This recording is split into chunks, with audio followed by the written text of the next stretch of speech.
প্রিয় দশম শ্রেণীর শিক্ষার্থী বন্ধুরা, তোমরা যারা 2026 সালে মাধ্যমিক ফাইনাল পরীক্ষা দেবে, তোমাদের জন্য আজকের এই জীবন বিজ্ঞানী 2 মার্কসের সম্পূর্ণ লাস্ট মিনিট সাজেশনটি মোস্ট ইম্পর্টেন্ট। দেখো, তোমাদের জন্য আমরা আজকে বিশেষ করে যে প্রশ্নগুলো রেখেছি, কেবলমাত্র তোমরা যদি এই প্রশ্নগুলো অভ্যাস করো, তোমরা দেখবে এখান থেকে 100% হুবহু কমন পেয়ে যাবে। এর বাইরে থেকে তোমাদের অন্য কোনো প্রশ্ন অভ্যাস করতে হবে না। এবং তোমরা যারা সারা বছর এখনো পর্যন্ত কোনো কিছু পড়োনি, আজকে আমরা তোমাদের জন্য যে প্রশ্নগুলো রেখেছি, এই প্রশ্নগুলো তোমরা যদি খুব সুন্দরভাবে অভ্যাস করে নিয়ে যাও, তোমরা দেখবে এখান থেকে টেস্ট এবং ফাইনাল পরীক্ষাতে 100% হুবহু কমন পেয়ে যাবে। এর বাইরে থেকে তোমাদের অন্য কোনো প্রশ্ন অভ্যাস করার প্রয়োজন পড়বে না। তো তোমরা দেখো, এখানে দেখো 100% কমনযোগ্য প্রশ্ন মাত্র আমরা তোমাদের জন্য 12টি প্রশ্ন রেখেছি। যারা সারা বছর কোনো কিছু এখনো পর্যন্ত পড়োনি, তোমরাই যদি 12টি প্রশ্ন পড়ো, আমি তোমাদের এখান থেকে গ্যারান্টি দিয়ে বলতে পারি তোমরা এখান থেকে 4টি থেকে 5টি প্রশ্ন 2 মার্কের হুবহু কমন পেয়ে যাবে। এবং এখানে তোমাদের জন্য আমরা ফুল সাজেশনটিও রেখেছি, যারা 100% কমন পেতে চাও। তো দেখো, প্রথম প্রশ্নটি, মানুষের লিঙ্গ নির্ধারণে পিতার ভূমিকা লেখো। Most important. পরের প্রশ্নটি দেখো, মেন্ডেলের সাফল্য লাভের দুটি কারণ লেখো। শিম্পাঞ্জিরা খাবারের জন্য কিভাবে উইপোকা শিকার করে তা ব্যাখ্যা করো। মিলার ও ওরির পরীক্ষায় কোন কোন জৈব অ্যাসিড সংশ্লিষ্ট হয়েছে। বংশগতি সংক্রান্ত মেন্ডেলের পৃথক ভ্রমণের সূত্রটি লেখো। জেনেটিক কাউন্সিলিং এর দুটি ভূমিকা লেখো। স্বপরাগযোগের দুটি সুবিধা ও ইতর পরাগযোগের দুটি অসুবিধা লেখো। Most important. মানুষের নানা ক্রিয়াকলাপ স্বাভাবিক নাইট্রোজেন চক্র ব্যাহত করার ফলে পরিবেশে যে সকল সর্বনাশা পরিণত হতে পারে তা তদন্ত করে লেখো। ইনসিটু এক্সিটু সংরক্ষণ কি। সন্ধ্যামালতী গাছের ফুলের ক্ষেত্রে কিভাবে মেন্ডেলের প্রথম সূত্রের ব্যতিক্রম লক্ষ্য করা যায় সেটি লেখো। ট্রপিক চলন ও নেস্টিক চলনের মধ্যে পার্থক্য লেখো। বাতাস উড়ার জন্য পায়রার বাউথলি যে ভূমিকা পালন করে সেগুলো লেখো। তারপরে প্রশ্নটি দেখো, ভীষণভাবে গুরুত্বপূর্ণ। জীববৈচিত্র্য সংরক্ষণ JFM ও PBR এর একটি করে ভূমিকা লেখো। দেখো, এখানে আমরা যে 13টি প্রশ্ন রেখেছি, এই 13টি প্রশ্নের মধ্যে থেকে তোমরা 4টি থেকে 5টি প্রশ্ন কিন্তু কমন পেতে চলেছে এবছর। মোস্ট ইম্পর্টেন্ট কিন্তু এই প্রশ্নগুলো 2026 সালের জন্য। এবং তোমরা এখান থেকে টেস্ট এবং ফাইনাল পরীক্ষাতে কিন্তু ভীষণভাবে কিন্তু কমন পাবে। দেখো, তোমাদের জন্য আমরা এখানে বিশেষ করে যে ফুল সাজেশন, সেই ফুল সাজেশনটি রেখেছি। তোমরা কেবলমাত্র এই প্রশ্নগুলো দেখে নিয়ে যাবে, তোমরা দেখবে এখান থেকে 100% হুবহু কমন পেয়ে যাবে। বাইরে থেকে তোমাদের অন্য কোনো প্রশ্ন অভ্যাস করার প্রয়োজনও পড়বে না। তো তোমরা দেখো, প্রথম অধ্যায় জীবজগতের নিয়ন্ত্রণ ও সমন্বয়। এবং দেখো, আমরা তোমাদের জন্য বিশেষ করে এখানে হলুদ কালিতে হাইলাইট করে রেখেছি যে প্রশ্নগুলো বিশেষত, সেই প্রশ্নগুলো কিন্তু তোমাদের অভ্যাস করতেই হবে। তো তোমরা দেখো, 3-এর 1 দাগ থেকে 3-এর 4 দাগ নম্বর পর্যন্ত আসবে মাধ্যমিক পরীক্ষাতে তোমাদের প্রথম অধ্যায় থেকে। এখান থেকে পরীক্ষায় 4টি প্রশ্ন আসবে এই প্রথম অধ্যায়, অর্থাৎ জীবজগতের নিয়ন্ত্রণ ও সমন্বয় থেকে। তো দেখো, আমরা তোমাদের জন্য যে প্রশ্নগুলো রেখেছি, কেবলমাত্র তোমরা যদি এই প্রশ্নগুলো দেখে নিয়ে যাও, তোমরা দেখবে এখান থেকে 100% হুবহু কমন পেয়ে যাবে। এর বাইরে থেকে তোমাদের অন্য কোনো প্রশ্ন অভ্যাস করার প্রয়োজনও পড়বে না। তো তোমরা এক এক করে এই প্রশ্নগুলো দেখে নেবে। দেখো, এই প্রশ্নগুলো কিন্তু ভীষণভাবে গুরুত্বপূর্ণ, মোস্ট ইম্পর্টেন্ট। কেবলমাত্র তোমরা যদি এই প্রশ্নগুলো দেখে নিয়ে যাও, তোমরা দেখবে এখান থেকে 100% হুবহু কমন পেয়ে যাবে। তো দেখো, প্রথম প্রশ্নটি, রক্তের শতকরা মাত্রা কিভাবে নিয়ন্ত্রিত হয় তা ব্যাখ্যা করো। Most important. পরের প্রশ্নটি দেখো, স্নায়ুকোষ, স্নায়ুতন্ত্র ও স্নায়ুর মধ্যে আন্তঃসম্পর্ক প্রতিষ্ঠা করো। এই প্রশ্নটিও ভীষণভাবে গুরুত্বপূর্ণ। এবং দেখো, যে প্রশ্নগুলোতে আমরা হলুদ কালিতে হাইলাইট করে রেখেছি, সেই প্রশ্নগুলো কিন্তু তোমাদের অভ্যাস করতেই হবে। এই প্রশ্নগুলো কিন্তু ভীষণভাবে গুরুত্বপূর্ণ। এবং দেখো, বাকি যে প্রশ্নগুলো রয়েছে, এই প্রশ্নগুলো তোমরা অভ্যাস করে নেবে। প্রত্যেকটি প্রশ্নই কিন্তু ভীষণভাবে গুরুত্বপূর্ণ রয়েছে। তবে আমরা দেখো, তোমাদের কেবলমাত্র যে প্রশ্নগুলোতে আমরা হলুদ কালিতে হাইলাইট করে রেখেছি, সেই প্রশ্নগুলো আমি তোমাদের বলে দেবো। এবং এই প্রশ্নগুলো তোমরা যদি কেবলমাত্র অভ্যাস করো, আমি তোমাদের গ্যারান্টি বলতে পারি তোমরা এখান থেকে 100% হুবহু কমন পেয়ে যাবে। তারপরে দেখো, 9 দাগে ট্রপিক চলন নিয়ন্ত্রণে অক্সিনের ভূমিকা লেখো। হরমোনিক ফিডব্যাক নিয়ন্ত্রণ বলতে কি বোঝো। পাখির উড্ডয়নে পেশির ভূমিকা লেখো। Most important. দেখো, পাখির গমনে উড্ডয়ন পেশির ভূমিকা লেখো। ট্রপিক চলন নেস্টিক চলনের মধ্যে পার্থক্য লেখো। হরমোন ও স্নায়ুতন্ত্রের মধ্যে পার্থক্য লেখো। দেখো, এই যে প্রশ্নগুলো বললাম তোমাদের জন্য, এই প্রশ্নগুলো কিন্তু ভীষণভাবে গুরুত্বপূর্ণ। এই প্রশ্নগুলো তোমরা যদি অভ্যাস করো, আমি তোমাদের গ্যারান্টি দিয়ে বলতে পারি তোমরা এখান থেকে 100% হুবহু কমন পেয়ে যাবে। দেখো, এখানে যে প্রশ্নগুলো রয়েছে, এই প্রশ্নগুলো তোমরা খুব সুন্দরভাবে দেখে নিয়ে যাবে। তোমরা এখান থেকে দেখবে 100% হুবহু কমন পেয়ে যাবে। দেখে নাও এই প্রশ্নগুলো। এই প্রশ্নগুলো কিন্তু প্রত্যেকটি প্রশ্নই ভীষণভাবে গুরুত্বপূর্ণ, মোস্ট ইম্পর্টেন্ট। আমরা এই প্রশ্নগুলো পড়ছি না, ভিডিওটি অনেক বড় হয়ে যাবে, তাই তোমরা এই প্রশ্নগুলো দেখে নাও। দেখো, এই প্রশ্নগুলো কিন্তু প্রত্যেকটি প্রশ্নই ভীষণভাবে গুরুত্বপূর্ণ, এতটাই গুরুত্বপূর্ণ যে আমি তোমাদের বলে বোঝাতে পারবো না। তোমরা এখান থেকে 100% হুবহু কমন পেয়ে যাবে। তোমাদের কোনো চিন্তাই করতে হবে না, তোমরা এখান থেকে হুবহুই কমন পেয়ে যাবে। তারপরে দেখো, দ্বিতীয় অধ্যায় জীবনের প্রবাহমানতা। মাধ্যমিক প্রশ্নপত্রে তোমাদের 3-5 দাগ থেকে 3-7 দাগের প্রশ্নগুলো এখান থেকে এসে থাকে। তো দেখো প্রথম প্রশ্নটি, স্বপরাগ যৌগ ও ইতরপরাগ যৌগের দুটি পার্থক্য লেখো। ক্রোমোজোম, জিন ও ডিএনএ এর মধ্যে আন্তঃসম্পর্ক প্রতিষ্ঠা করো। ছকের সাহায্যে দেখাও উদ্ভিদের অযৌন বংশবিস্তার কিভাবে ঘটে। স্বপরাগ যৌগ ও ইতরপরাগ যৌগের দুটি সুবিধা অসুবিধা লেখো। বৃদ্ধি দশাগুলি কি কি লেখো, মোস্ট ইম্পর্টেন্ট।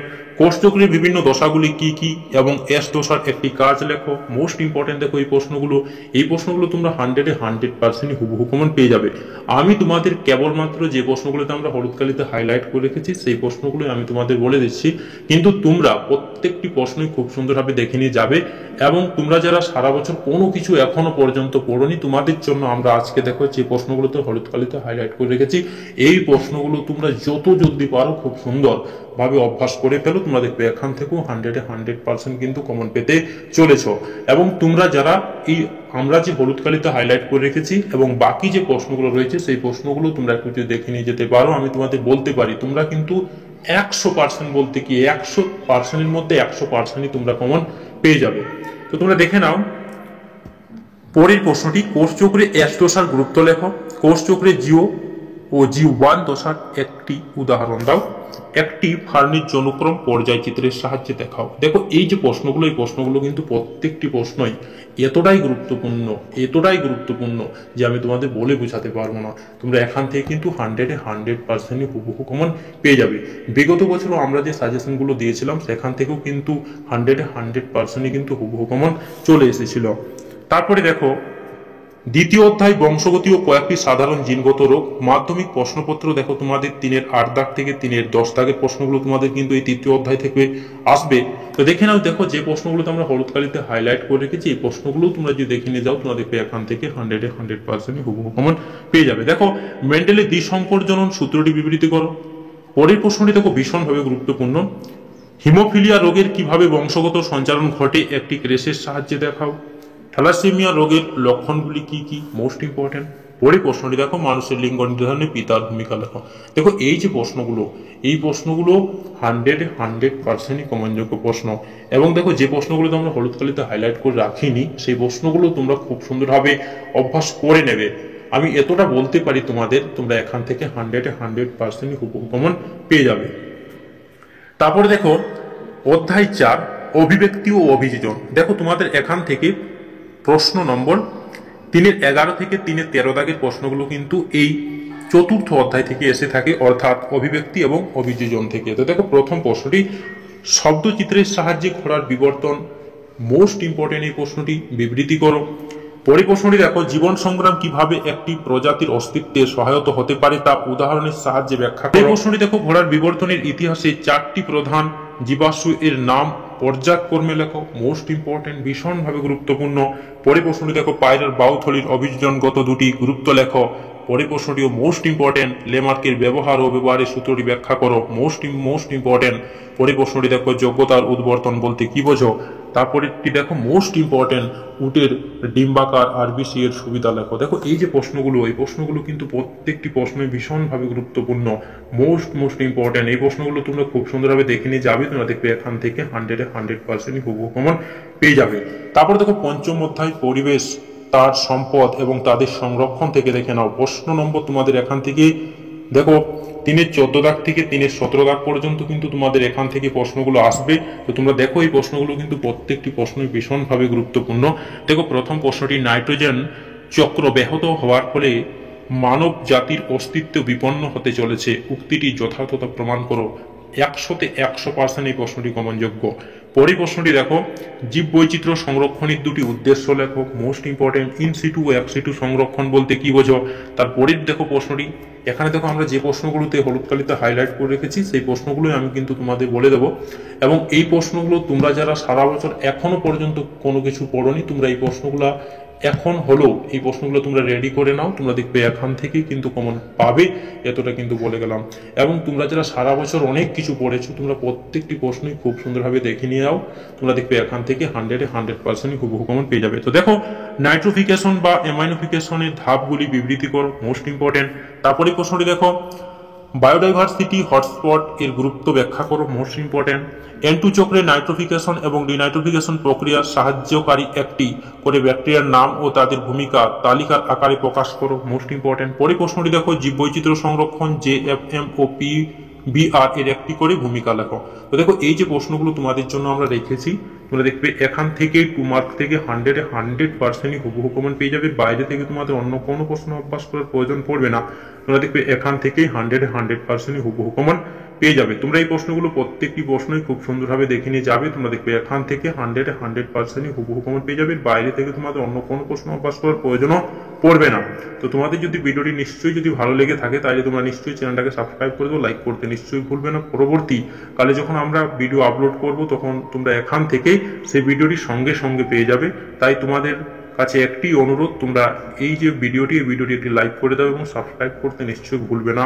তো দেখে নাও এই প্রশ্নগুলো কিন্তু প্রত্যেকটি প্রশ্নই ভীষণভাবে গুরুত্বপূর্ণ।